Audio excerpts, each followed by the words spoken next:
Quero falar com vocês hoje sobre as causas da decadência da Igreja Romana. Quero falar também sobre a organização da Igreja, como, em que época, em que tempo foram sendo introduzidos na Igreja os dogmas, as crenças errôneas, tipo purgatório, dentre outras. Vou trazer essa mensagem para vocês com uma informação acadêmica. Tem muitos irmãos que pesquisam no YouTube, na internet a respeito dessas informações, e como eu estou com material acadêmico, eu vou trazer para vocês essas informações, tá? E isso para todos os cristãos, isso é importante você tomar o conhecimento disso. Primeiro, eu quero dizer para você que o imperador Constantino, no ano 313, ele assume o poder, a liderança do conturbado Império Romano, que estava em decadência. Ele começa a unificar o império através de guerras e lutas, e através de uma ajuda que ele acredita ter sido do próprio Jesus. Ele sonhou ou teve uma visão de uma cruz, de um símbolo, o P e o X, onde ele com esse sinal venceria a batalha, e ali ele manda escrever, desenhar, aliás, pintar esse símbolo nos escudos, nas armaduras, enfim. E ali ele vai à batalha, e ele com um exército menor ele consegue vencer exércitos maiores, e assim ele vai unificando o Império Romano. E o que acontece é que ele acredita que foi Jesus quem deu essa vitória para ele. E aí ele torna-se, entre aspas, um cristão, e ele baixa o Edito de Milão, que foi um edito de tolerância, um edito de tolerância para com os cristãos, que agora os cristãos eles têm liberdade de cultuar, e o cristianismo torna-se praticamente a religião oficial do Império Romano. Ela viria de fato a se tornar oficial apenas em 381 com o imperador Teodósio I. Isso é importante os irmãos saber, porque existe aí essa discussão, Quem oficializou o cristianismo do Império Romano? Foi Constantino? Não, não foi Constantino. Constantino baixou o Edito de Milão, tá? E deu essa tolerância. Os cristãos agora tinham liberdade, de cultuar, de adorar. Ele começou a ceder templos de religiões pagãs ao cristianismo, e como o imperador era cristão, então muitas pessoas começaram a se batizar, começaram a se unir, dizerem ser cristãos também. Só que muitas dessas pessoas se batizavam e vinham para a igreja, traziam seus ídolos pagãos, alguns deles dizendo que aquele ídolo pagão, aquela imagem do ídolo pagão, era a imagem do próprio Deus cultuado pelos cristãos. E dessa maneira, se observa, começou a entrar na igreja muita gente que não era convertida. E o que acontece? O que acontece é que também nesse período, irmãos, muitas pessoas, pessoas de má fé, pessoas sem o mínimo de temor a Deus, começaram a buscar posição dentro da igreja. E no que eles começaram a buscar posição dentro da igreja, com o objetivo de obter influência social e política, e a gozar dos privilégios e do sustento que o Estado dava a todos os clérigos da igreja. Então agora os clérigos da igreja, os líderes da igreja, eles passaram a receber sustento do Estado. O Estado pagava eles, dava-lhes o salário, para eles. Então muita gente começou a querer, e outra coisa também era uma posição, uma posição privilegiada, e ali muitos entraram por conta disso. Agora a igreja, ela tinha também o poder das armas, da política e do dinheiro. E a igreja começou a tornar-se muito poderosa, muito rica, muito influente. A força do imperador, ali mais na frente, por volta do ano 381, o imperador Teodósio, que já foi lá na frente depois de Constantino, você sabe que Constantino também estabeleceu alguns concílios, o concílio de Nicéia, o concílio de Constantinopla, para debater alguns assuntos sobre a cristologia, a pessoa de Cristo, sobre a Trindade, tá? Inclusive, algumas pessoas dizem que a Trindade era uma criação de Constantino. Só para você ter uma ideia, irmão, que a Trindade, na verdade, ela foi rejeitada por Constantino e por muitos ali do Império Romano. O Império Romano praticamente tornou-se um império ariano, unicista, que não acreditava na Trindade. Então teve essa divergência também. Mas enfim, o que eu quero falar para vocês, Então, em 381, o imperador Teodósio I, ele de fato institui um decreto onde ele oficializa a igreja cristã como a religião oficial do Império Romano. Tá? Na prática já vinha sendo, agora de fato é constitucional, faz parte da lei. E o que nós estamos vendo é que os anos vão se passando, muitas pessoas entrando na igreja sem ser convertidas, muitas pessoas estão na igreja à procura de poder, procura de autoridade, de influência. Eles começam a ver os cargos eclesiásticos como posições hierárquicas, como posições privilegiadas. Alguns anos atrás, os cristãos eram perseguidos, mortos, assassinados, torturados, realmente só era líder da igreja mesmo quem era homem de Deus, mas agora não, agora que a coisa mudou, agora o governo está pagando salário para os líderes, agora a coisa está fácil, está tranquilo, agora ao invés de ser perseguido, os homens têm poder para perseguir, agora eles têm posições, então agora todo mundo quer ser um líder, todo mundo quer ser um líder. E aí existia uma outra igreja grande também na parte ocidental, aliás, na parte ocidental, oriental, que era em Constantinopla, e houve uma divisão que eles chamam de o cisma do Oriente, do Oriente ao Ocidente, lá em 1054 e já muitos anos depois. Mas na verdade esse cisma ele começou ali, exatamente nesse período, do século IV, século V. Eles começaram a colocar uma sede da igreja em Roma, que era a sede principal, por Roma ser a maior cidade do Império, a capital do Império, e colocaram outra sede também em Constantinopla, lá na região de Bizâncio. E aí ficou essa questão. Então o que acontece? O que acontece é que, por conta dessas divergências teológicas, começaram a haver essa divisão entre a igreja do Oriente e a igreja do Ocidente. E a igreja oriental, que era a igreja, aliás, a igreja ocidental, que era sediada em Roma, que era a igreja romana, de onde se iniciou a igreja católica apostólica romana, tá? Quer dizer para vocês que nós não podemos dar uma data certa, uma data exata de quando começou, aliás, de quando foi instituída essa igreja. Nós sabemos que ela começou sua decadência ali a partir do ano 325 e foi decaindo no que foi acontecendo isso que eu falei para vocês, pagãos se batizando, entrando na igreja, políticos querendo posição dentro da igreja. A partir do ano 325 começou isso. Aí começou, em 381 só fez aumentar, e daí o que acontece? O que acontece é que várias heresias começaram a entrar dentro da igreja, começaram a se tornar dogmas, crenças, doutrinas dentro da igreja. E agora eu vou listar para vocês aqui, tá? Todas essas crenças que existem na igreja católica, o ano que ela entrou dentro da igreja, tá? Para que você possa pegar aí essas informações. Você vai fazer um trabalho da faculdade, vai preparar uma mensagem para a igreja, você precisa dessa informação, então eu vou passar para você agora. Então nós vamos ver aqui o processo de paganização da igreja romana, da igreja católica apostólica romana, tá? Como é que ela começou a se paganizar desde que ela começou a abandonar o evangelho de Cristo simples e puro. Primeiro, algumas entraram logo antes mesmo da oficialização, antes mesmo de Constantino, tá? Por exemplo, ali por volta do ano 196, nesse período da história da igreja, a igreja ali não aceitou nenhuma doutrina antibíblica. Ali do ano 33 até o ano 196, a igreja era pura, limpa, genuína e verdadeira, não aceitava nenhuma heresia, nada. Tudo que surgia de heresia, eles combatiam. Nesse tempo aí teve Inácio, em Antioquia teve Tertuliano de Cartago, homens de Deus ali, que é raro, claro, Tertuliano inclusive, mas que estavam ali para combater heresia e defender a ortodoxia. E aí, meu irmão, nesse período a igreja não aceitou nenhuma heresia. Aí do ano 197, Zeferino, bispo de Roma, começa um movimento herético contra a divindade de Cristo. Tá? No ano 217, Calixto se torna bispo de Roma, pondo-se à frente da propaganda herética e levando a igreja de Roma para mais longe do caminho de Cristo. Vai prestando atenção.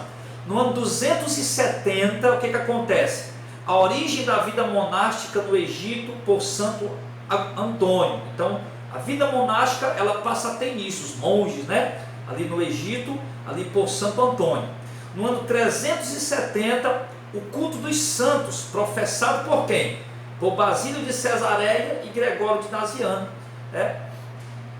Primeiros indícios do turíbulo, do incensário, os parâmetros e altares nas igrejas, o uso esses introduzidos pela influência de pagãos convertidos. Olha só, no ano 370, o grande erro de Basílio de Cesareia e Gregório de Nazianzo. Logo, esses dois grandes teólogos da Capadócia, que foram grandes cooperadores no Concílio de Nicéia 325, cometeram essa barbárie, meu irmão. Com o intuito de honrar os homens de Deus, com o intuito de honrar os santos homens de Deus, eles introduzem um culto dos santos. Não precisava disso, não necessitava disso.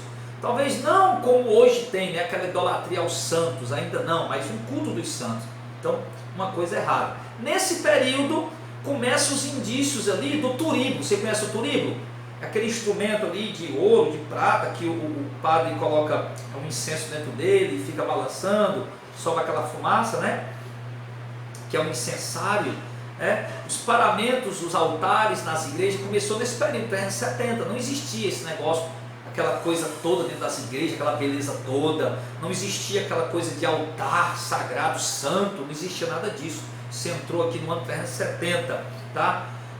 E aí as missas também já não eram mais culto, agora já eram missas, já tinham todo esse aparato. O poder agora estava centralizado sobre a figura de um único homem, que era o Papa.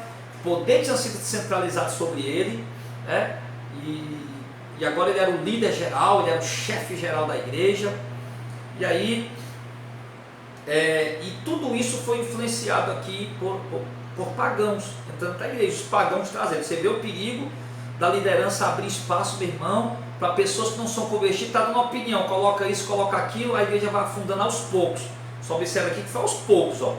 Cada século vai acontecendo uma coisa diferente. No ano 400, depois de Cristo, lógico, no ano 400, que aqui já é oração pelos mortos e o sinal da cruz feito no ar. Então ali no ano 400 já coloca a oração pelos mortos. Hoje, você sabe que ainda hoje a igreja católica pratica isso, a igreja romana. E o sinal da cruz, o sinal da cruz, aquele sinal da cruz assim feito no ar, eles introduzem isso no ano 400. No ano 431, Maria foi proclamada a mãe de Deus, tá? No ano 431. No ano 593, o dogma do purgatório começa a ser ensinado, eles começam a falar do purgatório. Purgatório é o local onde aquelas almas que não fizeram tanto mal vão para lá. O que acontece é o seguinte: como é que os católicos creem? Eu estou falando isso aqui porque eu estou estudando sobre seita e heresia, e uma das matérias é o catolicismo romano. Então o que eles falam? Eles falam que o purgatório é o seguinte: você sabe que eles batizam crianças, O católico batiza criança, a criança nasce, passa uns dias aí, o pai leva lá e batiza. Ali, Cristo perdoa o pecado original da criança, ela é perdoada pelos seus pecados. Só que aquela criança vai crescer. E no que aquela criança vai crescer, ela vai pecar. Quando ela pecar depois do batismo, tá? Como eles acreditam que o batismo tira pecado literalmente, apaga os pecados, como ela já foi batizada, agora ela tem que se confessar com o padre, com o sacerdote, para poder confessar os pecados. Só que, se aquela pessoa chegar a morrer sem ter se confessado, sem ter se arrependido dos seus pecados, ele vai para o purgatório. Vai para o purgatório. Aí do purgatório faz-se a missa para eles, Faz-se a missa para eles, para poder ajudar eles a sair de lá. Eles vão passar milhares de anos no purgatório, sofrendo muito, para poder apagar os pecados. Aquele fogo do purgatório vai purificando o pecado, purgando os pecados, purificando os pecados deles. Então é assim que eles creem. Então aí surgiu aí esse dogma do purgatório, começou a ser ensinado, que é uma grande heresia, não tem nada a ver. Ele vai batizar uma criança, aí Jesus perdoa os pecados da criança, mas só que depois ela vai pecar, então ela precisa ir para o purgatório para purificar os pecados dela que ela cometeu depois do batismo. Aí é um absurdo. Mas enfim, no ano 600 o latim passou a ser usado como a língua oficial nas celebrações litúrgicas. Começaram a proibir a leitura da Bíblia, proibir a as pessoas a usarem a Bíblia, a terem a Bíblia, a lerem a Bíblia, dizer que ler a Bíblia na língua comum era blasfêmia, era um insulto, era uma profanação, e instituir o latim ali, que era a língua falada no Império Romano, como sendo a língua oficial, né? Era uma língua falada só por pessoas da alta, pessoas realmente instruídas, não era todo mundo que falava o latim. E aí eles começaram a fazer as celebrações litúrgicas no latim, era a língua oficial, eles rezavam de costas para as pessoas, liam os textos em latim, faziam as proclamações em latim, e você já sabe, né? O pessoal entrava e saía sem entender nada que tinha acontecido, só fazia parte daquele ritual, se benziam e pronto. No ano 609, começou ali a história do papado, né? Os primeiros papas, a história do papado começou ali no ano 609. No ano 758 começou a confissão auricular, introduzida na igreja por religiosos do Oriente. Então, a confissão auricular qual é? É aquela que você vai até o padre se senta, né? Tem aquela gradezinha ali, você senta de um lado e do outro, o padre não está ali vendo, e aí você conta seus pecados, ele manda você pagar algumas penitências, e aí você é perdoado dos seus pecados. Então a confissão auricular começou em 758. Agora, por religiosos lá da parte do Oriente. Agora preste atenção que isso é praticado na Igreja Católica hoje, né? E a Bíblia nunca ensinou isso para nós. Mas eles introduziram isso, a confissão auricular. No ano 789, início do culto das imagens e das relíquias. Você observa que tinha um culto dos santos no ano 370, o culto dos santos. Aí agora começa o quê? Agora começa o culto das imagens e das relíquias. Ali agora eles começam a cultuar as imagens, começam a cultuar as relíquias. Um pedaço da cruz de Cristo, um prego da cruz de Cristo, aqui a coroa de espinho, o que mais? Um pedaço da roupa de João Batista, um pouco do cabelo do apóstolo Pedro, da barba de Pedro, e começa a pegar essas coisas, essas relíquias, né, que na verdade, obviamente que não eram de fato os pedaços da cruz de Cristo, ou seja lá o que for. Eles pegavam aqueles instrumentos e diziam que era e pronto, e tornava-se algo sagrado, uma relíquia sagrada, e ali começaram a cultuar as imagens, as relíquias, no ano 789. E no ano 819, a festa da Assunção de Maria foi observada pela primeira vez. A Assunção de Maria, por quê? A igreja romana ela introduziu na mente dos seus discípulos que Maria não morreu, que ela foi assunta aos céus. E ali foi a festa da Assunção de Maria, pela primeira vez celebrada em 819. Em 880 começou a questão da canonização dos santos. Quando a Igreja Católica entende que alguém é santo por causa de alguns sinais, tipo a pessoa fez um milagre quando estava viva, fez alguma obra que estava viva, diferente, extraordinária, então ela o nome dela vai ser debatido entre os clérigos romanos, a alta cúpula romana, para saber se ele pode ser canonizado, pode se tornar um santo, a ser venerado, adorado, cultuado e como intercessor das pessoas. Começou em 880. O dia de finados foi estabelecido no ano 998. 998, dia de finados começou. E também em 998 começou a quaresma, né? Esse período de 40 dias, depois do carnaval, conta-se 40 dias. E quando completa esses 40 dias são a quaresma. Quando se completa esses 40 dias, aí vem a Semana Santa, né? Sexta-feira Santa, sábado da Paixão e domingo de Ramos. Aí começa esse período aí, que inclusive terminou até agora recente, né? Então, esse período da quaresma aí. E no ano 1000, o cânon da missa, né? Agora a missa, ela passa a ter um cânon. Toda aquela liturgia, aquelas regras, aquele jornalzinho, o cânon da missa é aquele jornalzinho, né? Porque o cânon, ele fala de doutrina reta. A palavra cânon quer dizer vara de medir, doutrina reta. Então o que é que acontece? O Vaticano, ele produz aqueles jornalzinhos, envia para todas as dioceses do mundo inteiro. As dioceses vão e fazem as cópias, produzem e distribuem para as igrejas católicas de todas as regiões. E ali eles recebem aquele jornalzinho já exatamente como tem que ser a missa, né? No domingo, um determinado dia, como tem que ser a missa. Eu digo isso porque você sabe que eu era lá de dentro, né? Eu era sacristão, eu era lá de dentro realmente da igreja, ajudava o padre a celebrar a missa, enfim. E a gente conhece isso de perto. Então o cânon da missa está lá. E no ano 1074 eles começaram a proibir o casamento para os sacerdotes. Os sacerdotes não podiam mais ser casados. E olha só, tinha muitos sacerdotes que eram casados, irmão. Tinha esposa, tinha filhos. E o que é que a igreja fez? A igreja coagiu, obrigou, eles vão dizer que não obrigaram, mas eles obrigaram. Ou não obrigaram, né? Era só a pessoa deixar de ser sacerdote. Não, tudo bem, eu não quero mais ser sacerdote, vou ficar com a minha família. Amém, glória a Deus. Não, mas eu quero ser sacerdote, então tem que deixar a família. É uma obrigação, é uma coação, né? Na verdade. Então eles proibiram o casamento dos sacerdotes. E aí muitos sacerdotes que eram casados, o que é que aconteceu? Despediram suas esposas, botaram suas esposas para ir embora, seus filhos para ir embora. Muitas delas tornaram-se freiras também, não casaram mais. E foi assim, né? Destruíram famílias, na verdade. No ano 1074. No ano 1075, os sacerdotes casados devem se divorciar compulsoriamente, cada um da sua esposa. Aí passa a ser algo compulsivo, né? Obrigatório, separar das suas esposas. No ano 1095 começa ali as lindas indulgências, né? Começam a pregar as indulgências. 1095. Só observe que a gente só fala mais da pregação de João Texel, né? Ali no período da Reforma, no período de Lutero, no ano 1500, no século XVI. O John Texel está lá pregando as indulgências, mas aquilo começou, meu irmão, 4 séculos antes, né? No ano 1095. 1095 para 1500, já vai 400 anos a indulgência sendo pregada.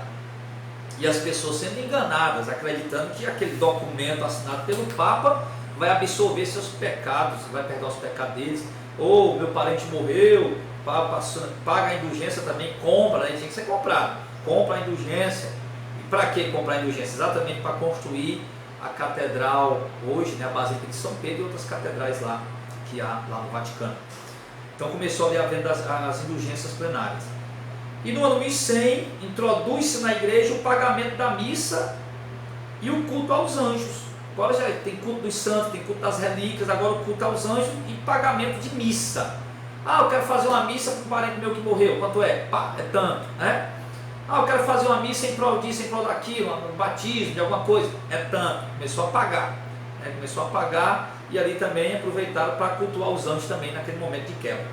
No ano 1115, a confissão ela é transformada em artigo de fé agora, né? Não é mais apenas uma prática qualquer, mas agora passa a ser um artigo de fé. O cristão católico que tem fé, né, realmente ele tem que se confessar auricularmente com o padre, com o sacerdote. No ano 1125, entre os cônegos de Leão, aparecem as primeiras ideias da Imaculada Conceição de Maria. O que é isso? Eles acharam que Maria nasceu sem pecado. Começou essa ideia, meu irmão, absurda, de dizer que Maria nasceu sem pecado. Oh, Maria nasceu sem pecado, né? Então só não mais apenas Jesus não tinha pecado, mas Maria também não tinha pecado. Não, pelo amor de Deus, Maria é uma mulher santa, Maria é uma mulher de Deus, Maria é uma eleita de Deus, uma escolhida de Deus, mas uma pecadora, meu irmão. Se ela não fosse pecadora, o anjo não teria dito: salve agraciada, o Senhor é contigo. Por que agraciada? Agraciada porque exatamente por isso, porque ela tinha um favor de Deus sem merecer, porque era uma pecadora. Mas aí vê que Maria não tinha pecado, então ela não precisava ser chamada de agraciada, né? Então, ali surgiu essa ideia que Maria nasceu sem pecado. No ano 1160, foi estabelecido aí os 7 sacramentos, né? Que você pode fazer uma pesquisa aí, quais são os 7 sacramentos. No ano 1186, o Concílio de Verona estabelece a Santa Inquisição, que não tem nada de Santa Inquisição. Você sabe que a Inquisição ela matou muita gente, principalmente muçulmanos. Por isso que ainda hoje, né, existe esse conflito entre muçulmanos radicais e os cristãos por causa dessa Inquisição, onde morreu muita gente. A Inquisição matou mulheres inocentes, bruxa. Se a mulher fizesse um chá, né, tomar um tererê igual eu estou tomando aqui, então nem pensar. Tomou um tererê, o tererê vai para a saúde, bruxaria, né? Eu fiz aqui um mel com copaíba, com andiroba para poder tirar a inflamação. É bruxaria, botava na fogueira. A Inquisição fazia isso, os inquisidores. E também matavam pessoas que não confessavam a fé católica, eram mortas como sendo tido por hereges, né? Eles eram mortos, eram assassinados violentamente, jogados em fogueira, alguns deles, enfim, era terrível. Então, ele começou aí essa questão da Santa Inquisição. Eles iam a locais, a lugares para guerrear contra pessoas de outras crenças e matar aquelas pessoas. Fizeram aquisição de crianças também, enviaram crianças para a guerra, meu irmão, obviamente que para morrer, né? Ali, em 1190, começa a venda das indulgências. Por enquanto, em 1095, as indulgências eram só pregado de falar de indulgência. Aí no ano 1195, 100 anos depois, 1190, começa a venda das indulgências, né? Aí no ano 1200, começa o uso do rosário, pelo chefe da Inquisição, que era o São Domingos. São Domingos, ele começou a instituir ali a questão do rosário, né? Aí o rosário, sabe o que é? O rosário é aquele, como eu posso dizer, aquele cordão, né, vamos dizer assim, aquele cordão tem aquelas bolinhas com aquela cruz na ponta. Cada bolinha daquela, uma representa um Pai Nosso, a maior, 10 bolinhas menor são 10 Ave Maria. A maior Pai Nosso e as 10 menores Ave Maria. Então quando você termina você vai rezando aqui, pegando na grande, Pai Nosso, né? Quando termina o Pai Nosso, vai pegando nas pequenininhas Ave Maria. Quando termina a pequenininha, passa para outra Ave Maria. Assim até terminar ali o rosário, você concluiu ali a oração do texto. Então foi São Domingos que colocou isso, ele era o chefe da Inquisição, no ano 1200. No ano 1215, a transubstanciação é transformada em artigo de fé. O que é a transubstanciação? Transubstanciação é a crença romanista, vamos dizer assim, né? Quando isso é Igreja Católica Apostólica Romana, que é um termo errado, mas eu quero chamar de Igreja Romana ou de romanismo. Você entende que eu estou falando da Igreja Católica? Então o romanismo, ele transformou a transubstanciação em artigo de fé, no ano 1215. O que é a transubstanciação? É a crença de que quando o sacerdote, apenas o sacerdote, ele tem um poder para isso, ele pega a hóstia, né, que representa o corpo de Cristo, e aquele vinho que representa o sangue de Cristo, e depois da oração do sacerdote, aquela hóstia ela se transforma literalmente no corpo de Cristo e o vinho literalmente no sangue de Cristo. Então, quando os penitentes romanistas vêm receber a hóstia consagrada, eles estão comendo literalmente o corpo de Cristo. Para eles aquilo é carne, é o próprio corpo de Cristo que eles estão comendo. Então isso é a transubstanciação, claro, é uma heresia isso. Tá? Inclusive Lutero debateu sobre isso, mas também errou na opinião dele. Zwinglio também estava lá naquela hora e alinhou as coisas e acertou na opinião dele. No ano 1220, a adoração à hóstia, né? A hóstia passou a ser adorada, né? Afinal de contas, ela era o corpo de Cristo, literalmente, então ela precisa ser adorada como sendo algo santo, algo sagrado, precisa ser adorada. Você vê a facilidade que a Igreja Romana tem para adorar objetos, relíquias, seres, homens, enfim. No ano 1226, introduz-se a elevação da hóstia, né? Agora eles passam a elevar a hóstia sagrada. Já não é mais ali simplesmente distribuída, né? Precisa ser elevada.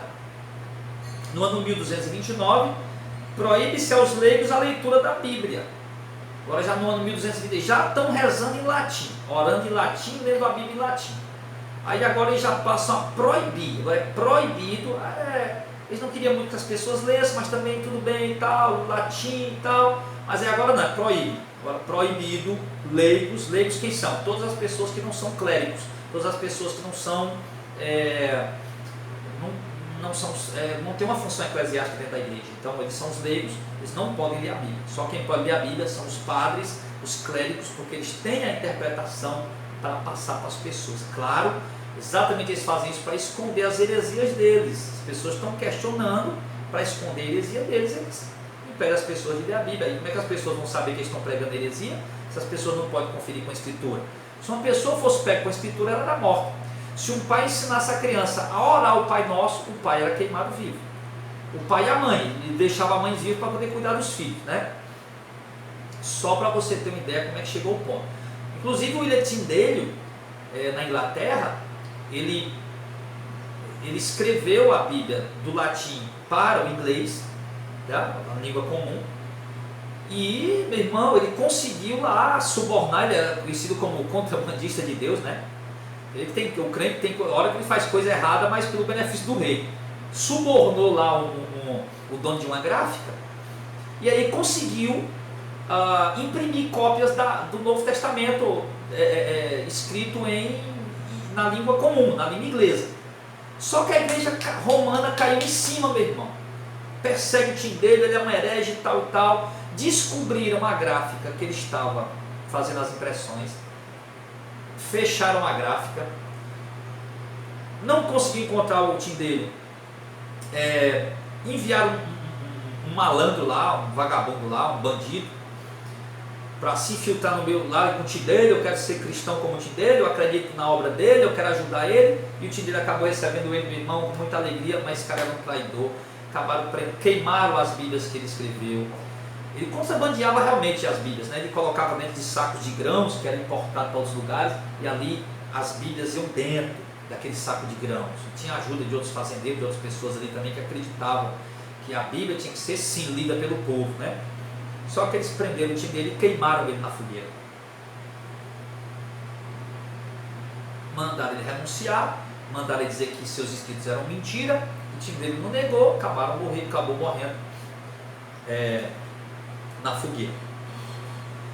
O que mais? Nós vemos aqui 1264, a festa do coração sagrado, né? Tem aquele quadro lá, aquele quadro do coração de Jesus. Começou essa festa do coração sagrado. Em 1303, a Igreja Católica Apostólica Romana é proclamada como sendo a única verdadeira, e somente nela o homem pode encontrar salvação. Então você veja aí, a Igreja Católica agora está dizendo que ela é a única verdadeira e só lá tem salvação. Se não fizer parte da Igreja Católica Romana, não tem salvação para aquela pessoa. Então eles instituem isso, eles proclamam isso como ela sendo a única verdadeira. Irmão, isso é uma das principais características de uma seita: arrogar para si o título de única igreja verdadeira, né? Isso é um absurdo. Nós sabemos que não há os reformadores debateram muito isso. O próprio Lutero disse: não há salvação fora de Cristo, mas fora da igreja tem sim. Claro que alguém pode ser salvo não sendo romano, católico romano. Se ele crê em Cristo, ele é salvo. Mas a Igreja Católica, em 1303, colocou aí que eles são a única igreja verdadeira e somente nela o homem encontra a salvação. Em 1311, a procissão do Santíssimo Sacramento e a oração da Ave Maria, né? Então, 1311, a procissão do Santíssimo Sacramento, tá? E também a oração da Ave Maria. Então, o sacramento, ele passou a ter uma procissão. A procissão é aquela que as pessoas pegam, no caso, em alguns casos, que aconteceu agora na Semana Santa, eles colocam uma imagem de Jesus morto e vão empurrando no meio da rua e vão andando, rodeando a cidade, as ruas da cidade. Em outros casos, eles pegam o Santíssimo Sacramento, eles pegam aquela cruz, né, a hóstia, a cruz, e vão andar com ela na rua, fazendo a procissão, tá? E também a oração da Ave Maria. Então eles criaram aí a oração da Ave Maria, em 1311, e entrou dentro da igreja também. Em 1414, a definição da comunhão como um só elemento, a hóstia, e o uso do cálice fica restrito apenas ao sacerdote. Você observe, se você for uma missa, para observar, né, como um curioso, eu vou lá então na igreja católica, vou ouvir uma missa ali, você vai observar que desde 1414, somente o sacerdote é quem toma o vinho. Tá? O sacerdote participa dos dois elementos, ele tanto come a hóstia como ele bebe o vinho. Já os leigos não, os leigos apenas comem a hóstia. Você lembra disso? Você vai numa missa, vai fazer parte da comunhão, da ceia, né, da comunhão deles lá, você vai comer só a hóstia. Você não tem o direito de beber o vinho, que é o sangue de Cristo, simboliza o sangue de Cristo. Você só vai comer da hóstia. Então isso foi instituído em 1414. Só o sacerdote é quem toma o vinho e come a hóstia, tá? Já os leigos não, só pode comer a hóstia. Em 1409, os 7 sacramentos e o dogma do purgatório são transformados em artigos de fé. Agora são artigos de fé. Em 1546, a conferência, aliás, é conferida à tradição autoridade igual à da Bíblia. Aqui para mim, pelo amor de Deus, né? Em 1546, a tradição tem autoridade tanto quanto a Bíblia Sagrada. Olha só, a tradição católica, todas essas coisas que vem acontecendo desde o século IV, todas essas heresias que vão entrando, todas essas tradições que a Igreja Católica Romana vai criando, vai entrando da igreja, eles dizem que tem autoridade tanto quanto a Bíblia. São dogmas criados por homens de Deus, homens santos, por isso tem autoridade tanto quanto a Bíblia. Eu quero dizer, irmão, que nada nesse mundo tem autoridade igual à Bíblia. Nada, nada, absolutamente nada. Pode ter sido o apóstolo Paulo que chegou com uma ideia nova, não tem autoridade igual à Bíblia. A revelação está restrita à inspiração de Deus, a revelação de Deus está restrita aos escritos sagrados. Aquele é o cânon, aquilo é a revelação de Deus, a inspiração de Deus, acabou-se, nada mais pode ser acrescentado. Foi aí que entrou também a questão do cessacionismo, né? Os reformadores, não, cessou, a revelação cessou, acabou-se, não tem mais revelação. Deus revelou, está aí já, acabou-se, ninguém pode acrescentar mais nada ao cânon, né? A Bíblia Sagrada, a palavra de Deus. Em 1562, declara-se que a missa é oferta propiciatória e confirma-se o culto aos santos. Mais uma vez fala do culto aos santos, que é confirmado, já vem sendo praticado desde o ano 370. E agora estão dizendo que a missa ela é oferta propiciatória. O que é propiciatório? Propiciatório, meu irmão, é algo que substitui, que a pessoa tem um pecado e leva uma oferta propiciatória. Aquela oferta vai substituir o pecado da pessoa. Eu era para pagar o preço, mas a minha oferta pagou o preço por mim. Isso era muito praticado no Antigo Testamento. Cristo fez essa obra propiciatória por nós, o sacrifício de substituição. E aqui estão dizendo que a missa é propiciatória. E toda vida que eu vou, a missa é realizada, eu vou à missa, a missa paga pelos meus pecados e eu sou perdoado. Em 1573 é estabelecida a canonicidade dos livros apócrifos, ou seja, você sabe que a Bíblia Católica Romana ela tem 7 livros a mais do que a Bíblia Evangélica. Por quê? Exatamente por isso. Em 1573 eles estabeleceram a canonicidade dos livros apócrifos, né? Colocaram os livros apócrifos no cânon sagrado. 7 livros a mais no cânon sagrado. Não, esses aqui também fazem parte do cânon sagrado, tá?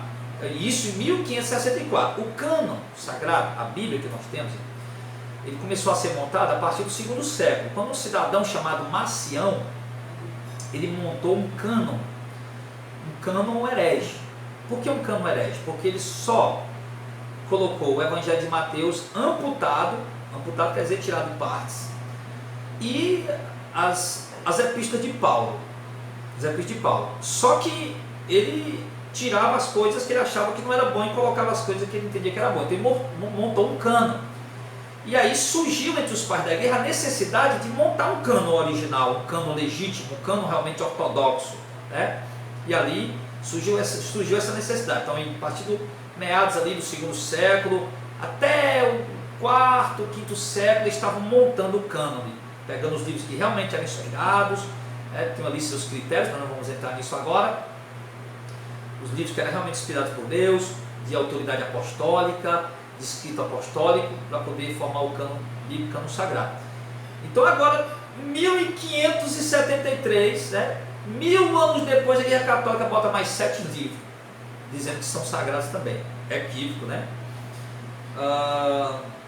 Em 1854, eles definem de fato ali o dogma da Imaculada Conceição de Maria, como eu já falei, né? Só surgiu a ideia de que Maria tinha nascido sem pecado, e aqui eles colocam aqui, em 1854, realmente define esse dogma, essa crença, essa doutrina, porque o dogma é isso, é um pensamento que se torna doutrina, que Maria nasceu sem pecado. Em 1864, a declaração da autoridade temporal do Papa. em 1870, declaração da infalibilidade papal. Essas duas coisas aqui estão juntas, né? Ou seja, a autoridade temporal do Papa e a infalibilidade do Papa.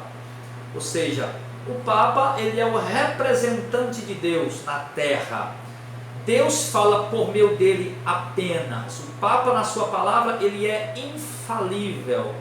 E o Papa, ele é vitalício. Ele só pode deixar de ser Papa quando ele morrer, né? Então, essa autoridade, ela é temporal, restrita ao Papa, e o Papa é infalível. Ele é o substituto de Jesus Cristo, o Filho de Deus aqui na Terra. Então, essa é uma ideia romana que colocaram na mente. O Papa não é substituto de Jesus. Jesus não precisa de substituto, irmão. Jesus está vivo, está presente, está contemplando tudo. Está contemplando tudo. Ele não precisa de substituto. Jesus não tem substituto, ok? Ele tem seus instrumentos, seus servos que lhe servem, que dão continuidade à obra apostólica, o Espírito Santo usando os seus servos, mas não substituto de maneira alguma.